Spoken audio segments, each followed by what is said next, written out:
agar penyelenggaraan pilkada ini berjalan secara benar, baik, berkualitas, bermartabat. Fa ya ibadallah, innallaha ya'muru bil adli wal ihsan. Itu sebuah perintah yang luar biasa. Politisi yang kalah, ya, itu sama dengan perempuan yang diceraikan oleh suaminya. Dari apa sih Kiai kontribusi yang sudah dilakukan dari PWNU dalam menciptakan iklim politik yang sehat gitu menjelang pilkada nanti? Sekali lagi jangan gunakan NU untuk ya alat politik, ya misalnya mendukung A, B, C, ya membawa-bawa nama NU.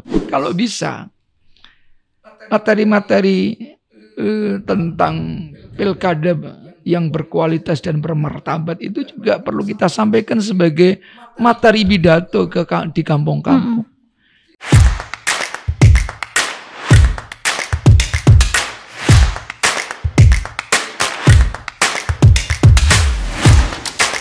Assalamualaikum warahmatullahi wabarakatuh. Halo Sobat Brapo dimanapun berada, selamat datang kembali di Beranda Podcast.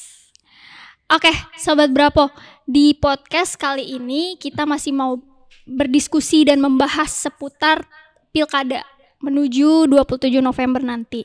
Di sini udah ada bareng-bareng sama saya, ada Dr. Kiai Haji Samsul Ma'arif MA selaku Ketua Tanfiziah PWNU Jakarta. Assalamualaikum Kiai. Waalaikumsalam warahmatullahi wabarakatuh. Saya harus panggil siapa? Maya boleh Kiai. Maya. Iya. Oke. Saya nama panjangnya Maya Nurholiza tapi dipanggilnya Maya aja. Oke. Nah, Kiai, ini kan sebelum kita ngobrol-ngobrol, gimana kabarnya nih Kiai? Di awal September. Alhamdulillah baik. Awal September nih, udah. Jadi hampir setiap hari ya kita melakukan aktivitas yang paling banyak adalah terkait dengan NU lah tentu. Betul. Ya. Sebagai Ketua Tanfiziah PWNU pastinya tetap sibuk. Ya alhamdulillah pengurus NU di semua tingkatan, mulai dari tentu dari PWNU, PJNU, MWC, ranting di seluruh DKJ ini semua punya semangat untuk hirah, ya, berkhidmat di NU. Jadi kegiatan NU di semua tingkatan yang saya sebutkan tadi, ya, secara umum cukup mengembirakan. Alhamdulillah. Selalu ada kegiatan-kegiatan bermanfaat di setiap minggu, bahkan setiap bulan, bahkan setiap minggunya ya Kiai. Iya, tidak hanya setiap bulan atau setiap minggu. Setiap harinya. Bahkan iya, kadang-kadang bahkan setiap hari. Ya, selalu ada. Betul Kiai. Ini kan Kiai menuju pilkada nanti tanggal 27 November. Seperti yang Kiai bilang, ini kan Jakarta ini udah bukan ibu kota lagi ya, udah menjadi daerah khusus Jakarta gitu kan. Nah, walaupun sudah menjadi DKJ ini, pilkada di Jakarta masih sangat sebagai kontestasi yang sangat signifikan, maksudnya sangat diminati banyak orang gitu. Sebagai inti di Indonesia ini kan maksudnya paling ramai nih isu-isu di Jakarta gitu. Walaupun sudah menjadi DKJ, sudah bukan menjadi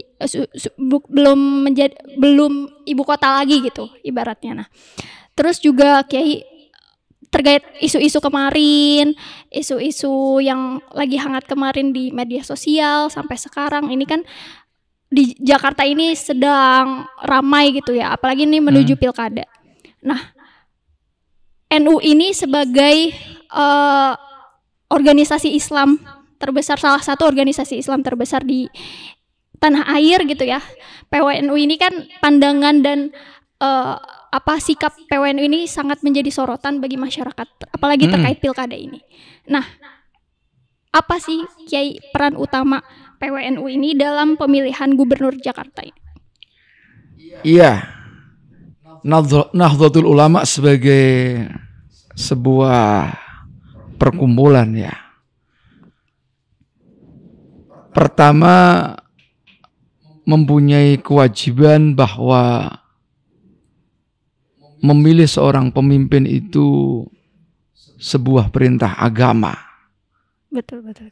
Termasuk memilih pemimpin di DKJ ini. Jadi nasbul imamah ya, menegakkan, mendirikan ya seorang pemimpin itu kewajiban kita semua. Bahkan dalam konsep politik Islam, seorang pemimpin yang zalim sekalipun itu dianggap lebih baik, masih dianggap lebih baik daripada tidak ada seorang pemimpin sama sekali.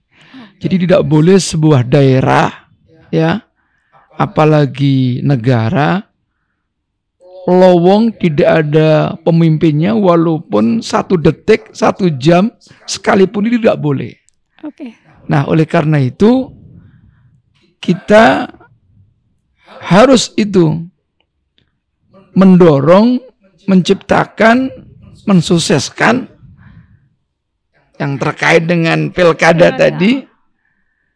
Tugas kita adalah bersama-sama dengan komponen masyarakat, kita sebagai mitra pemerintah harus woro-woro. Woro-woro itu apa? Woro-woro itu ya ngajakin masyarakat supaya bersama-sama untuk mensukseskan pilkada. Tetapi pilkada yang seperti apa ini yang harus kita perhatikan. Memang secara umum pandangan agama itu memberikan tuntunan bagaimana cara memilih seorang pemimpin. Ya. Secara normatif tentu seorang pemimpin itu harus mempunyai sifat, dalam bahasa agama itu harus sidik ya. Jujur dan benar gitu kan. Yang nomor 2 amanah. Betul. Ya, dapat dipercaya. Yang nomor 3 apa itu? Tabligh, aspiratif, mau menyampaikan pesan-pesan positif. Terus yang nomor 4 adalah fatona, seorang pemimpin yang cerdas. Itu adalah secara normatif seorang pemimpin yang ideal. Itu sebabnya kita mengajak warga kita nanti agar kita semua pengurus NU menjadi pendamping masyarakat untuk pertama mendorong supaya masyarakat itu mensukseskan ya pilkada. Yang belum daftar. Ini Mbak Maya udah daftar belum? Sudah terdaftar. Dicek. Jadi NU menghimbau kepada warga Jakarta ini ya untuk masing-masing ngecek. Betul. Mungkin kepada ketua RT atau RW setempat, apakah nama kita ini sudah terdaftar sebagai pemilih apa belum? Ya. Apalagi orang-orang rantauan ya Kiai ya. Ya, apalagi orang yang mungkin bukan asli orang Jakarta. Ya, paling tidak kita berpartisipasi mensukseskan dengan cara tadi itu. Cara ikut andil memilih. Tapi itu tidak cukup dengan mensukseskan lewat memilih. Kita punya keinginan supaya ke depan itu punya seorang pemimpin yang memang tadi apa? Sesuai dengan mempunyai sifat sidik ya, dan amanah tadi. Ini yang disebut dengan integritas. Jadi seorang pemimpin itu punya integritas, moralitas yang baik, juga mempunyai kapabilitas. Kapabilitas itu dalam sifat-sifat yang saya sebutkan tadi, diwakili dengan sifat tabligh dan fatonah tadi. Jadi punya kecerdasan. Nah, seperti apa? Itu nanti bisa dielaborasi lebih rinci lagi. Ya. Itu secara umum ya, memberikan pendampingan, arahan. Nah, sejauh mana peran NU dalam pilkada ini? Nah, tentu ini harus dibedakan antara NU sebagai sebuah perkumpulan kemasyarakatan dan keagamaan, sebagai civil society, dengan lembaga-lembaga penyelenggara pemilu dan lembaga politik. Ya, terutama lembaga politik lah. Katakanlah partai. Partai itu memang secara langsung ikut menjadi pemain. Ya kan? Betul. Ya, sehingga siapa itu calon-calon yang sekarang ingin menjadi gubernur itu hanya bisa melalui partai politik atau independen dengan segala persyaratannya. Nah, posisi NU sekali lagi bukan sebagai partai politik. Jadi kalau saya ditanya, Pak Ketua ini kita dukung siapa nih? Nomor yang mana nih Pak Kiai? Iya, kita tidak dalam politik praktis ya. Misalnya apalagi mendukung si A, mendukung si B, ya kan? Tidak dalam kapasitas itu. Semua boleh orang mencalonkan lewat peraturan yang sudah ditetapkan. Ya tinggal kita bisa memberikan pandangan-pandangan, arahan-arahan. Bisa saja kepada calon-calon yang ada itu ya. Ya, pertama juga menyikapi kira-kira calon-calon kita ini benar-benar orang yang punya integritas dan kapabilitas apa tidak. Betul.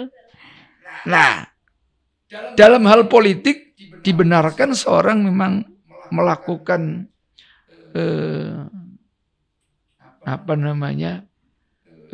ya melihat dari track recordnya gitu. Track record seseorang. Ya.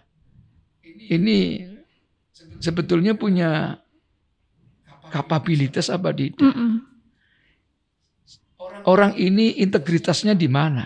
Ya kan? Betul. Nah, itu yang mungkin perlu ada dialog-dialog. Ya. Dari PWNU sendiri juga memberikan arahan kepada masyarakat tentunya ya Kiai. Tapi kalau misalnya nih Kiai, dari sifat-sifat tadi yang Kiai sebutkan, kalau misalnya di semua sifat itu misalnya cuman ternyata cerdas doang, tapi dari track recordnya ternyata ada track record nggak bagus tentang kejujurannya, gimana tuh Kiai? Ya, tentu yang lebih utama, grade pertama itu kalau bisa semua kriteria itu terpenuhi, baik integritas maupun kapabilitas. Nah, seandainya masing-masing punya kelemahan, maka yang diutamakan adalah integritas dulu. Jadi kita ini memang butuh seorang pemimpin yang jujur misalnya. Ya. Misalnya katakanlah mereka berkampanye, menjanjikan ini itu. Ternyata tidak dipenuhi. Betul. Hanya omon-omon doang gitu kan. Ya. PHP kalau kata ini namanya tidak punya integritas. Misalnya juga seorang pemimpin kok ternyata hanya mementingkan kelompoknya atau dirinya sendiri atau kawan-kawannya. Bahkan misalnya ada kecenderungan untuk ya melanggar aturan yang ditetapkan bersama atau dibuat sendiri, itu lalu kemudian dilanggar atau diakal-akali, itu namanya tidak mempunyai integritas dalam memimpin. Nah, banyak lagi contoh-contoh yang nanti bisa kita diskusikan, tetapi ada pilihan-pilihan utama.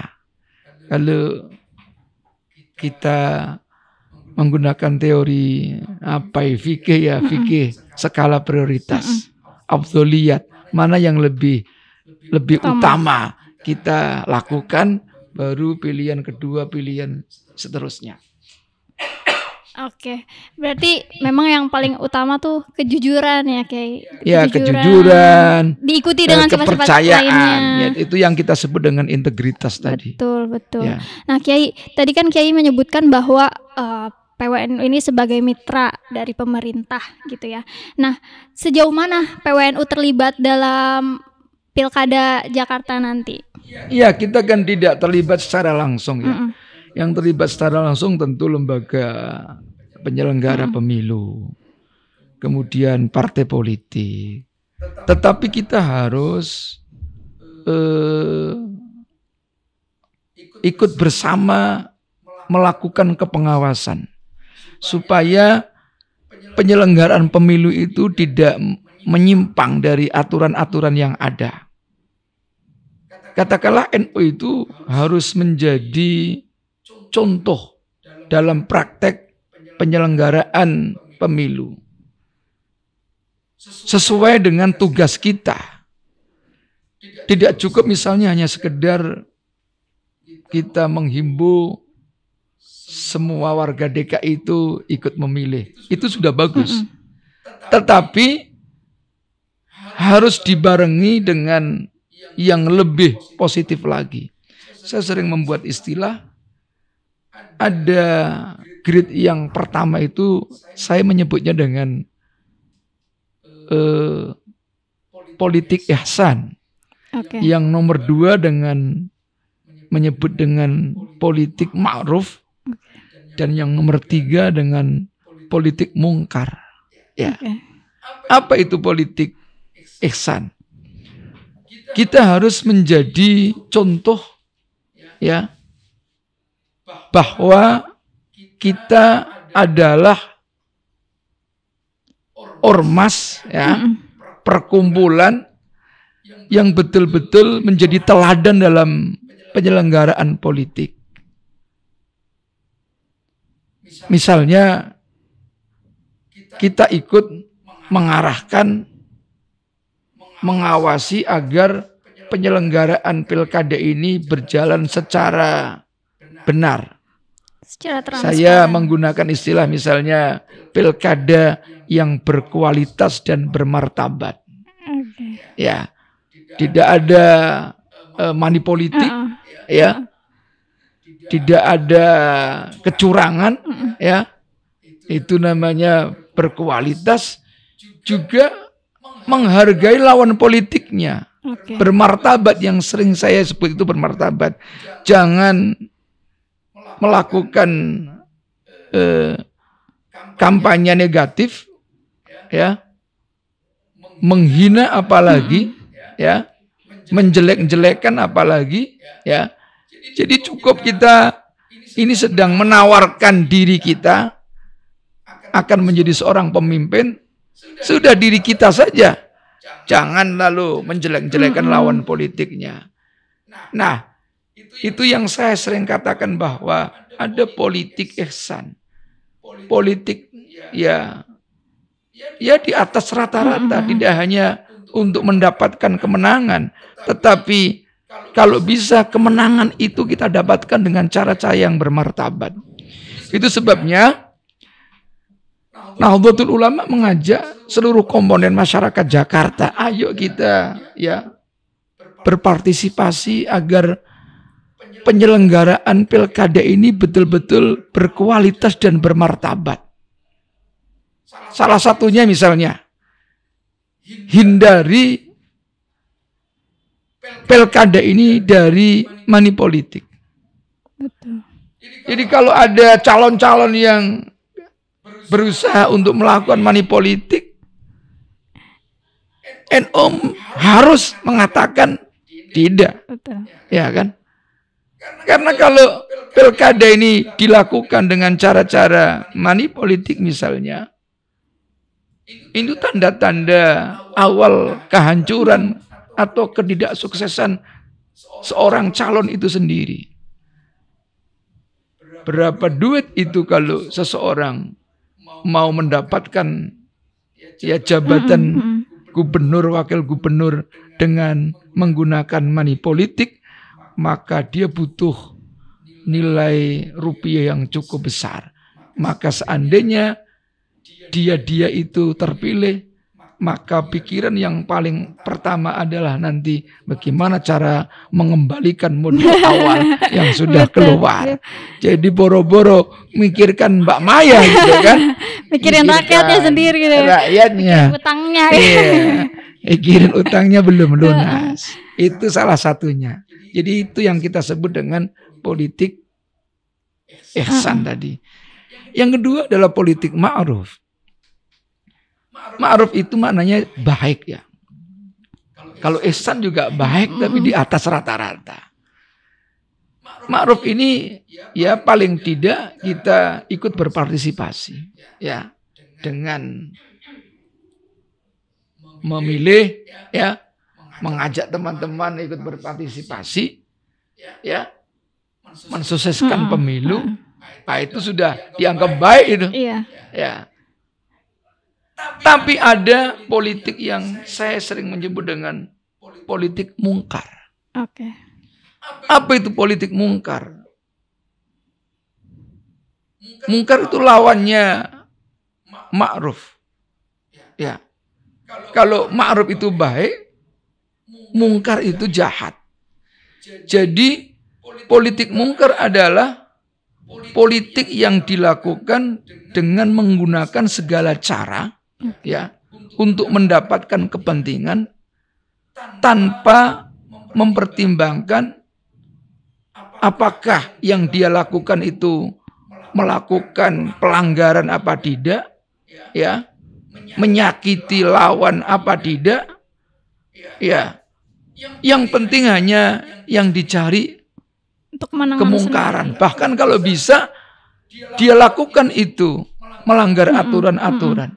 Aturan-aturan itu tidak penting. Ya, itu yang saya sebut dengan politik mungkar. Jangan sampai warga Nahdliyin di Jakarta itu mendukung praktek politik mungkar ini. Ya. Oke.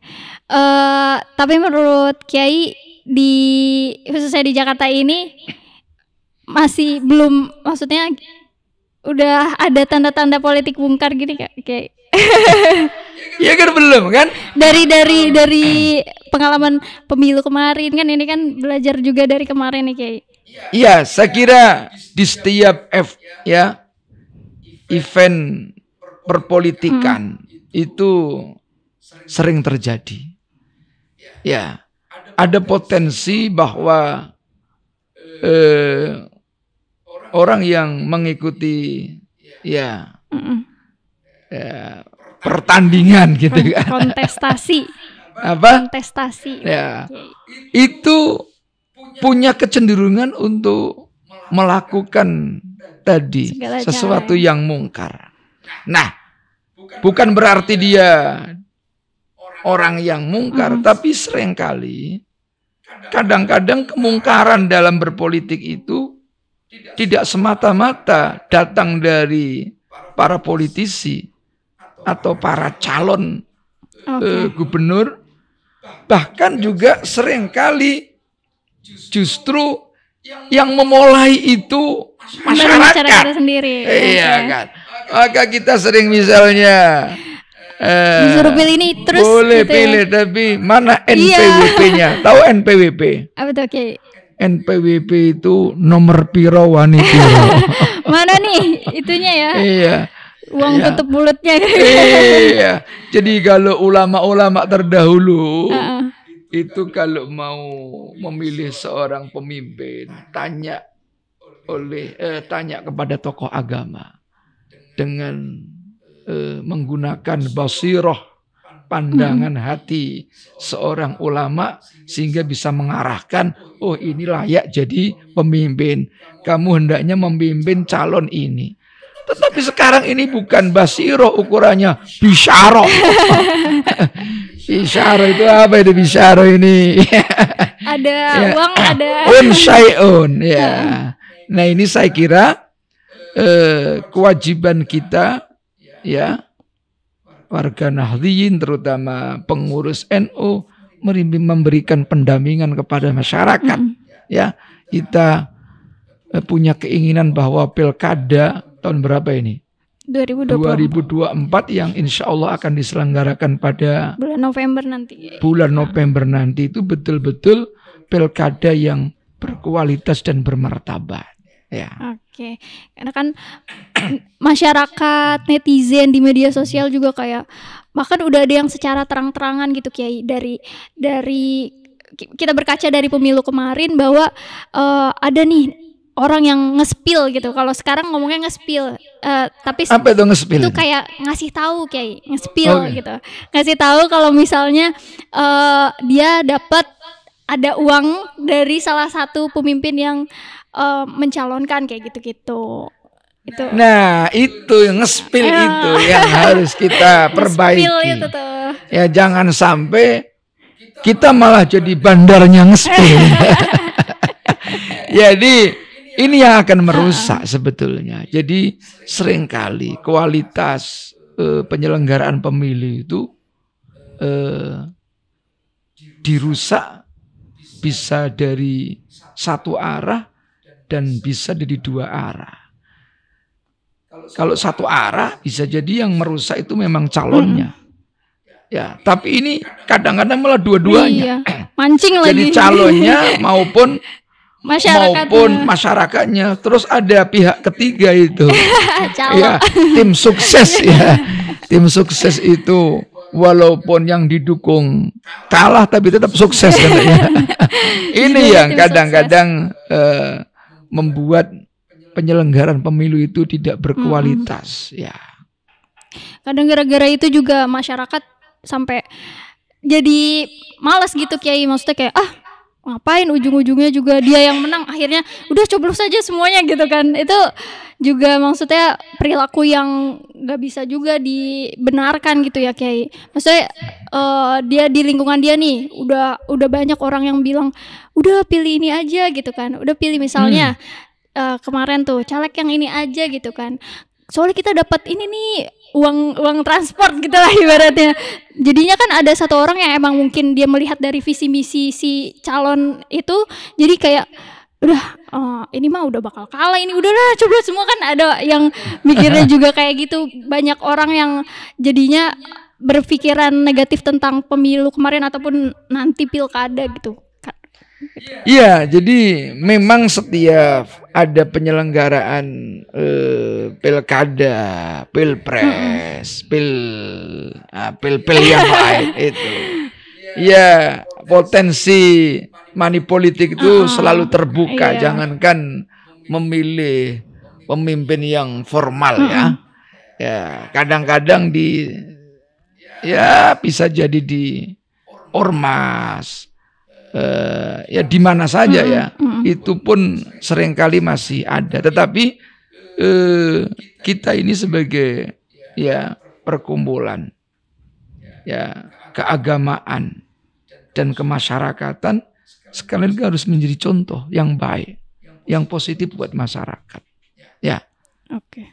Kalau toh memang seorang calon itu mau memberikan sesuatu yang positif buat mungkin lembaga, ormas, atau kelompok-kelompok organisasi yang lain, itu bukan cara seperti itu. Misalnya kalau kamu nanti jadi, apa yang akan kamu lakukan buat lembaga ini, buat ormas ini, itu baru dibenarkan. Ya, tapi tidak langsung di depan begitu transaksional kayak begitu. Jadi tentu itu pun tidak dibatasi melakukan kebaikan sebatas orang yang mendukung, tetapi bagaimana ini masyarakat ini lebih baik. Jadi kita tidak boleh berpikir hanya diri kita sendiri. Misalnya nanti siapa pemimpin yang bisa mendukung NU misalnya, akan saya pilih. Itu juga kurang baik. Jadi lebih dari itu, siapapun calon pemimpin yang bisa berbuat kebaikan untuk semua warga DKI. Jadi tentu tidak NU saja, tapi seluruh masyarakat DKI harus mendapatkan perhatian. Dan kelemahan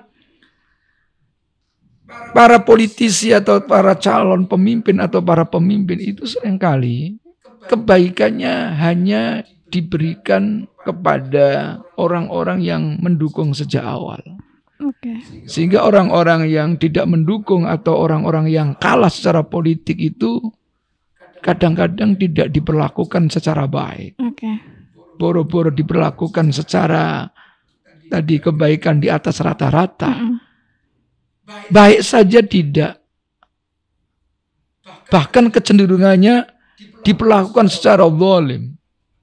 Tidak adil kepada orang-orang yang kalah secara politik. Itu sebabnya ada pesan para khotib ini. Ya, para khotib. Nanti tanyalah, sudah punya suami? Oh, belum. Ya, belum. Itu nanti tanya sama kru ini kalau yang ganteng-ganteng ini, yang tiap Jumatan itu datang ke masjid.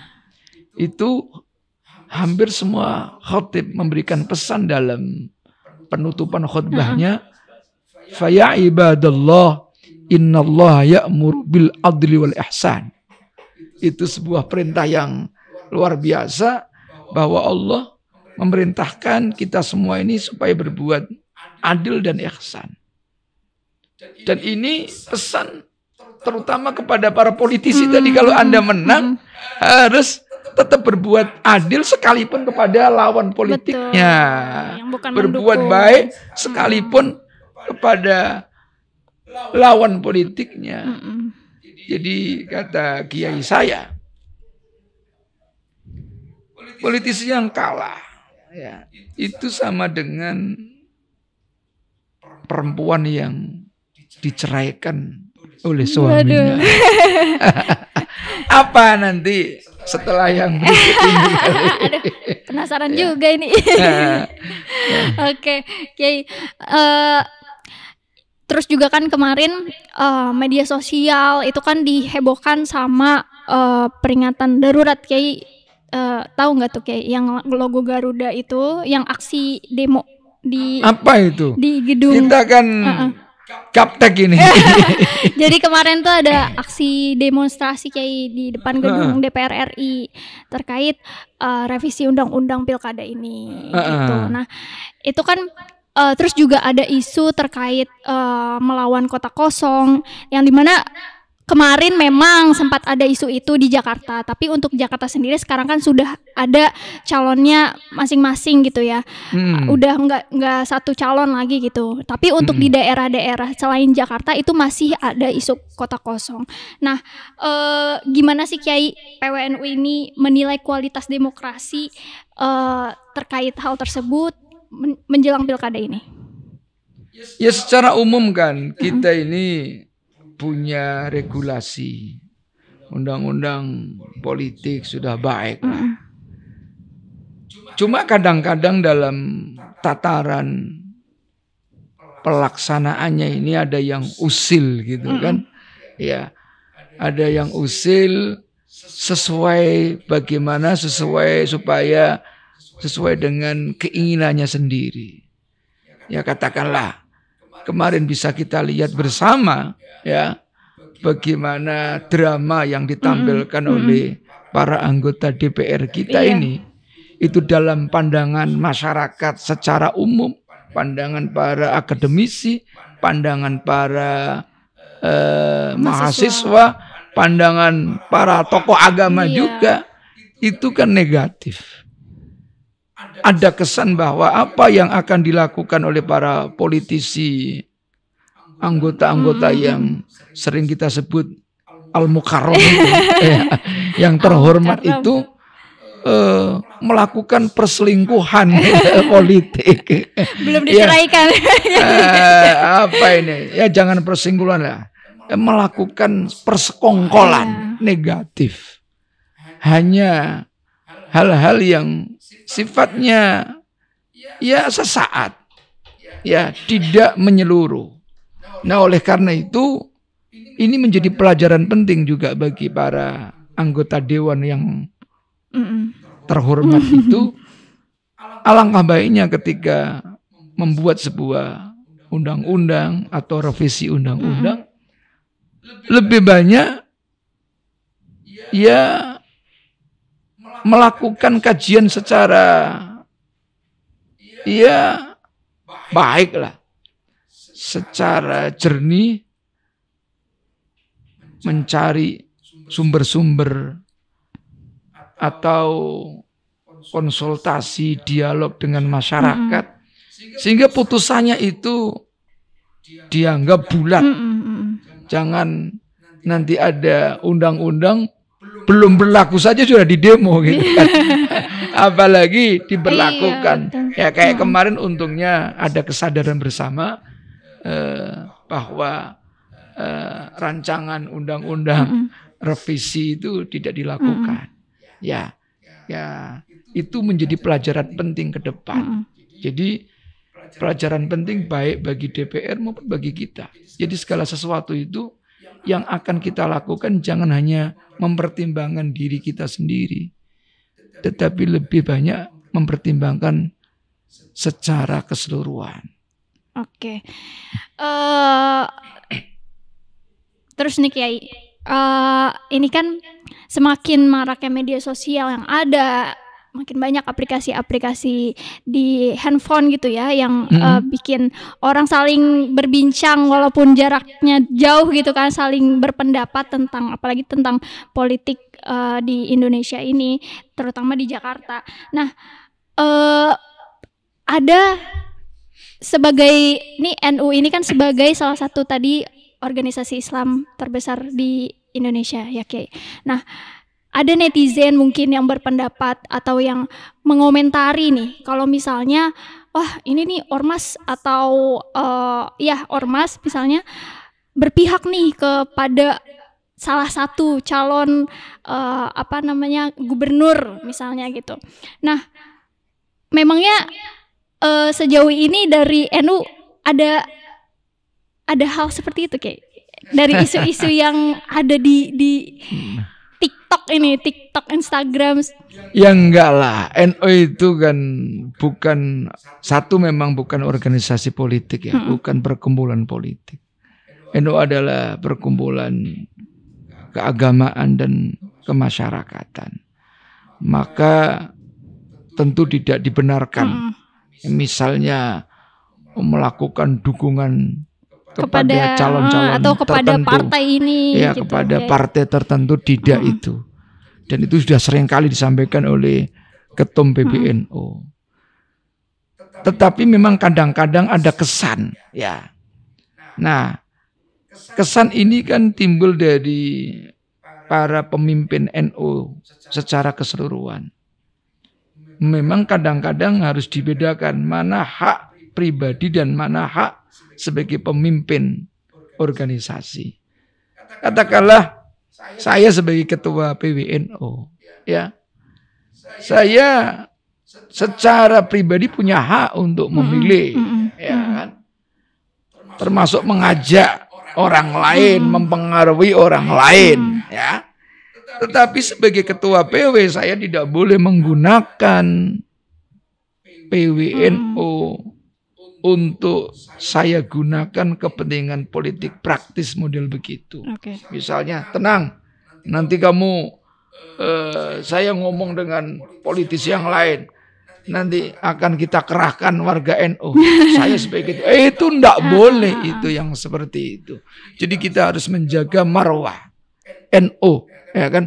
Marwah NU itu ya harus kita jaga bersama-sama, jangan sampai ya tadi itu ada kesan netizen. Ya kalau kesan kan gitu, ya namanya orang hidup pada era sekarang yang tidak lepas dari media sosial. Jangankan ya NU, siapapun mendapatkan kritikan. Dan itu pun ya kita kadang-kadang memaklumi namanya media sosial. benar aja kadang-kadang diadili oleh medsos, apalagi salah, ya kan? Nah, itu ya media sosial. Ya, kadang-kadang juga ada objektifnya, ada ya subjektifnya, ada yang asal-asalan, ada yang karena pilihan dia yang ngomong jelek itu berbeda dengan NU katakanlah, lalu tiba-tiba menuduh NU berpolitik, macam-macam. Ya, tetapi itulah zaman seperti sekarang ini memang harus perlu kehati-hatian. Ada sosial media ini ada plus minusnya gitu ya, kayak untuk sebenarnya setiap orang bebas untuk berpendapat, tapi kadang jatuhnya lama-lama kok jadi fitnah gitu ya Kiai. Padahal tidak melakukan hal seperti itu, tapi dari satu orang nyebar ke semua orang gitu. Jadinya kan itu bikin statement yang nggak benar sebenarnya gitu ya Kiai ya. Oke. Nah Kiai, lalu untuk PWNU sendiri, apa sih Kiai kontribusi yang sudah dilakukan dari PWNU dalam menciptakan iklim politik yang sehat gitu menjelang pilkada nanti? Ya, nantilah kita akan diskusikan bersama, bahwa kita sebagai perkumpulan tentu tidak secara pribadi saya punya hak itu, tapi nanti akan saya sampaikan, kita tetap berpandangan bahwa NU harus menjadi teladan untuk masyarakat. Kalau PWNU berarti menjadi teladan bagi masyarakat Jakarta dalam penyelenggaraan pilkada ini. Apa? Mari kita berikan contoh bahwa kita berpolitik ini atau menanggapi politik ini dengan baik. Jadi nilai-nilai keagamaan itu tetap harus didahulukan. Tidak boleh dengan tadi saya sampaikan misalnya dengan cara black campaign ya, dengan kampanye hitam. Ya, kalau kampanye yang negatif masih perdebatan lah. Ya, itu. Tetapi kalau kita lalu membunuh karakter orang lain, menghina orang lain, itu yang harus kita hindari. Jadi sekali lagi saya berharap warga NU, warga DKI, mari kita jadikan pilkada beberapa bulan yang akan datang ini menjadi pilkada berkualitas dan bermartabat. Ayo kita bantu para penyelenggara pilkada, baik itu KPUD-nya, ya, lalu perangkat-perangkat yang di bawahnya, kita bantu, kita sukseskan. Tetapi sekali lagi jangan gunakan NU untuk alat politik, ya, misalnya mendukung A, B, C, ya, membawa-bawa nama NU. Sekali lagi saya ingin sampaikan, kalau toh ada pengurus yang ngaku-ngaku ini, ya, ngaku-ngaku ini dapat perintah dari ketua untuk mendukung A atau B, itu sudah pasti tidak benar itu. Ya, saya tidak pernah mengajak, menyarankan, mendorong ya supaya melakukan dukungan kepada calon ini atau calon ini, tidak ada itu. Ya, cuma kalau kita mengajak bagaimana supaya penyelenggaraan pilkada ini berjalan tadi baik, berkualitas dan bermartabat, menjadi pengawas yang tidak resmi. Kalau yang resmi kan apa itu? Dikasih bayaran juga kan. Kita ini juga menjadi pengawas-pengawas semua. Dan kalau bisa materi-materi tentang pilkada yang berkualitas dan bermartabat itu juga perlu kita sampaikan sebagai materi pidato di kampung-kampung. Jadi kampung-kampung itu diberikan informasi yang benar. Kita ajak supaya ada kesadaran berpolitik yang benar, ya. Jadi materi ceramah itu boleh saja, tapi bukan politik praktis, ya, tapi politik asiasa al-aliyah, politik tingkat tinggi, salah satu politik tingkat tinggi adalah memberikan pemahaman yang benar, mengajak ya supaya orang itu mensukseskan penyelenggaraan politik berkualitas, bermartabat. Itu adalah menurut saya ya bagian daripada politik kebangsaan atau politik tingkat tinggi. Jadi kalau dulu para pendahulu kita sering mengatakan bahwa kita punya politik kebangsaan, ya kan? Misalnya menjaga NKRI, ya kan? Itu bagian daripada politik kebangsaan. Siapapun yang akan menghancurkan NKRI harus kita lawan. Tetapi bukan politik praktis. NU tidak ada dukung-mendukung soal politik praktis. Tetapi bagaimana menciptakan agar politik praktis itu berjalan secara baik, dilandasi dengan moralitas ya yang baik, integritas yang baik. Itu juga pendapat saya sekali lagi itu bagian daripada politik kebangsaan, politik tingkat tinggi yang isinya adalah menyampaikan pesan-pesan moral kepada masyarakat agar penyelenggaraan pilkada ini berjalan secara benar, baik, berkualitas, bermartabat. Oke, Kiai, tadi kan Kiai sempat singgung nih tentang mengatasnamakan kalau ada black campaign, mengatasnamakan PWNU. Misalnya banget ya Kiai, maksudnya ini nggak tahu ya, maksudnya ada atau nggak contohnya, tapi saya mencontohkan ada suatu kasus di mana di suatu wilayah di Jakarta, misalnya di daerah Jakarta mana gitu. Nah, ketua tersebut atau warga Nahdlin tersebut mengatasnamakan PWNU untuk black campaign. Itu nanti konsekuensi dari PWNU-nya apa, Kiai? Ya kita lihat dulu. Jadi kalau ada pengurus NU yang terlibat dalam praktek politik, apalagi politik yang hitam tadi, maka kita lihat dulu. Jadi kita ini harus ada namanya investigasi. Kalau bahasa kita ya harus melakukan penegasan dulu. Ini benar apa salah? Jadi betul nggak nih ya? Betul apa salah? Ya. Jadi kadang-kadang namanya musim politik itu ya isu-isu itu selalu ada. Tapi katakanlah kalau kita sering menyebut tabayun gitu lah.